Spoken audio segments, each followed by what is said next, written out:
Senate चुनाव युवा सेना पिछले कई सालों से जीतती आई है। ये तीसरा टर्म है।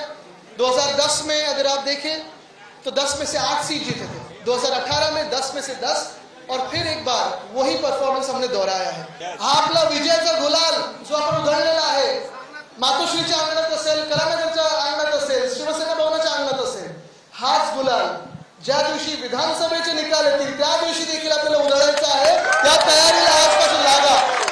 ग्रामपंचायतीमध्ये झालेला विजय हा लोकसभेचा पंतप्रधान ठरवतो की काय, अशा आविर्भाव त्यांनी केले ते वक्तव्य आहे। सिनेटची निवडणूक या तिथलच्या विद्यार्थ्यांच्या त्यांच्याबरोबर असलेल्या ग्रुपवर अवलंबून असते। त्याचा डायरेक्ट राजकारणाशी संबंध, राज्याच्या राजकारणावर त्याचा काय परिणाम होईल, देशाच्या राजकारणावर त्याचा काय परिणाम होईल, जगाच्या राजकारणावर काय परिणाम होईल, हे मोहम्मद तुगलक लोक या पद्धतीचं वक्तव्य करतात। एक निवडणूक प्रत्येक जिल्ह्यामध्ये वेगवेगळ्या पद्धतीने लढली जाते। ती सिनेटची निवडणूक त्या विद्यार्थ्याने जिंकली, त्यांचं आम्ही अभिनंदन करायला पाहिजे।